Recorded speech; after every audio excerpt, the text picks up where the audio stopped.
Hello viewers, আসসালামু আলাইকুম সবাইকে। Welcome to my new blog. আশা করছি সবাই ভালো আছেন। আলহামদুলিল্লাহ আমিও ভালো আছি। আজকের ক্লিপগুলো সম্পূর্ণ র্যান্ডম, কারণ অনেকদিন কোনো ভিডিও আপলোড দিই নাই, তাই ভাবলাম যে আজকে একটা শর্ট ভিডিও আপলোড দিই। এখানে আমরা সকালবেলা আম্মু নাস্তা তৈরি করতেছিল, আর আজকে সকালের নাস্তায় উঠে দেখি ভাপা পিঠা। মানে শীতকাল আসছে আর ভাপা পিঠা খাবো না সেটা তো হতে পারে না।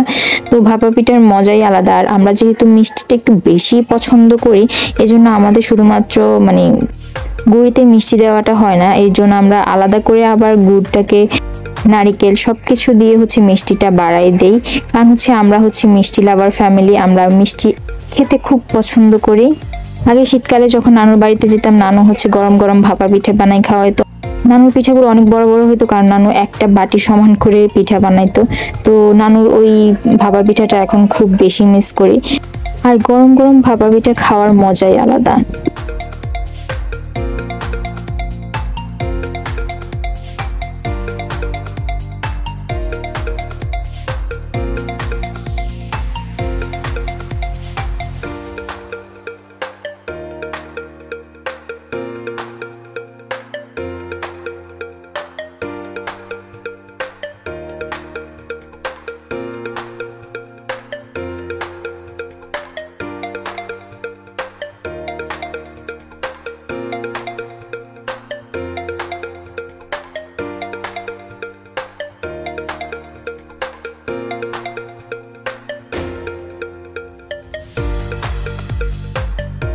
চলে আসছি গরম গরম ভাপা পিঠা। আমি আসলে ক্যামেরাতে কতটুকু বোঝা যাচ্ছে জানি না, বাট আমি পিঠা থেকে যে গরম গরম একটা ধোঁয়া উঠতেছে, আমি ওটা বোঝানোর চেষ্টা করছি। কতটুকু আসছে জানি না। আর এর পাশাপাশি আব্বুকে গুড় আর পানি দিয়ে মিক্স করে একটা আলাদা মিঠাই তৈরি করে দিছে। এই শীতে এখনো রাব পাই নাই, তো যার কারণে মিঠাইটাকে এইভাবে করে পিঠা দিয়ে খাওয়ার জন্য বানাই নিছি। আর আব্বুও খুব বেশি পছন্দ করে মিষ্টি খেতে, তো সবার আগে আব্বুকে দিয়ে দিছি খাওয়ার জন্য। এরপর আমরা সবাই একসাথে খেয়ে নিই। আজকে অনেক দিন হয়েছে কোনো খিচুড়ি বিরিয়ানি কিছুই খাওয়া হয় নাই, তো আজকে ভাবলাম যে সবাই মিলে একসাথে খিচুড়ি খাবো। এই জন্য আম্মু এখানে খিচুড়ি বানানোর প্রিপারেশন নিচ্ছিল। প্রথমে চালগুলা পরিষ্কার করে নিচ্ছিল, আর এর পাশাপাশি গরুর মাংসটা রান্না করে নিচ্ছিল। এই ক্লিপগুলো আপু নিয়েছিল, কারণ আমি তখন ঘুমিয়েছিলাম। আমরা সবসময় মুরগি দিয়ে রান্না করি। আব্বু বাইরে থাকতে থাকতে মুরগি খেতে খেতে খুব বিরক্ত হয়ে গেছে, তো এই জন্য আজকে আম্মু মুরগি না গরুর মাংস দিয়ে খিচুড়ি রান্না করতেছে। আর এদিকে আমরা যেহেতু মানুষ এখন বেশি, তো কোন পাতিলে রান্না করবে আম্মু পাতিল বের করে দেখতেছিল, কোনটাতে পরিমাণ মতো হবে ওটা চেক করতেছিল। এদিকে আমি উঠে নাস্তা করে আবার ঘুম দেই। আজকে কয়েকদিন ধরে আমার প্রচুর ঘুম আসতেছে, কেন জানি না। যত পরীক্ষা কাছাকাছি আসতেছে আমার ঘুম তত বাড়তেছে। এখানে আরিকে টিভি দেখতেছিল আর আপু ভিডিও করতেছিল। আরু আরু আরু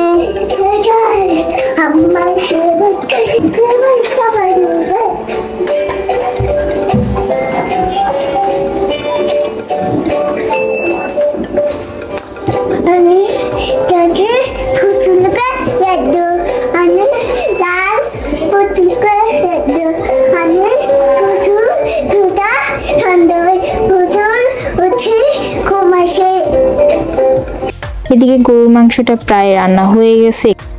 মুরগি দিয়ে যেমন তেমন, বাট গরুর মাংসের খিচুড়ি বা বিরিয়ানির ব্যাপারটাই আলাদা।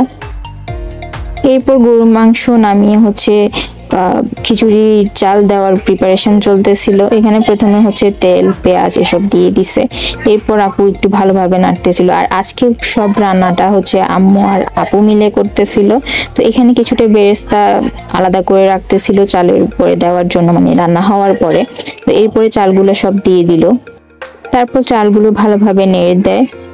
আমার মনে হয় ভাইয়া যাওয়ার পরে আমরা আর বিরিয়ানি খিচুড়ি কিছুই রান্না করি নাই। আজকে আব্বু আসার পরে রান্না করতেছি।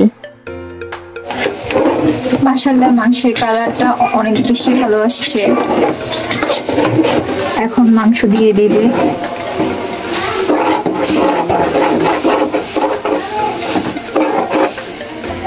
বিসমিল্লাহির রহমানির রহিম।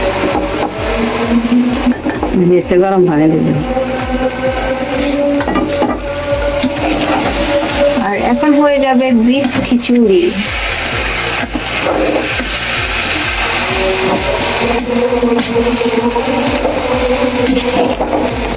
এরপর দুপুরে সবাই নামাজ শেষ করে হচ্ছে খাওয়ার টেবিলে চলে আসি। আর এই যে আমাদের গরম গরম বিফ খিচুড়ি রান্না হয়ে গেছে। একেবারে গরম গরম ধোয়া উঠতেছে। শীতকালে গরম গরম খাবার খাওয়ার মজাই আলাদা। ক্যামেরাতে হয়তো ঠিকভাবে আসতেছে না, বাট কালারটা মাশাআল্লাহ অনেক ভালো আসছে। সাথে ছিল সালাদ, আর আমি আমার জন্য নিয়ে নিছি খিচুড়ি। এর সাথে ছিল আমের আচার, রসুনের আচার। আসলে খিচুড়ির সাথে আমের আচারটা আমার কাছে অনেক ভালো লাগছে। অনেকেই আছে খিচুড়ির সাথে বিভিন্ন রকমের আচার খায়। এরপর একটা ঘুম দিলাম, ঘুম থেকে উঠে দেখি যে খালামণি আর শ্রাবন্তী আসছে, আর আসার সময় এত এত সবজি নিয়ে আসছে। আর এগুলো একদম ফ্রেশ মানে একেবারেই ফ্রেশ, কারণ হচ্ছে এগুলো আন্টি সবগুলোই হচ্ছে নিজেদের করা। তো এখানে কোনো রকম কোনো ফরমালিন নেই, একেবারে তাজা তাজা সবজি। এরপর রাতে খাওয়া দাওয়ার ব্যবস্থা চলতেছিল, আর রাতে বললাম যে বেশি কিছু রান্না করা লাগবে না, আজকে শুধুমাত্র ডাল আর ভর্তা দিয়ে খাবো, কারণ হচ্ছে অনেকদিন হয়েছে ভর্তা খাই নাই। আর ডাল আর আলু ভর্তা হলে আমার আর কিছু লাগে না। সেম হচ্ছে আমরা পরিবারের সবাই হচ্ছে আলু ভর্তা ডালটা খুব বেশি পছন্দ করি। এখানে আমি আমাকে একটু হেল্প করতেছিলাম। তো ভিডিওটা এই পর্যন্তই ছিল। আল্লাহ হাফেজ।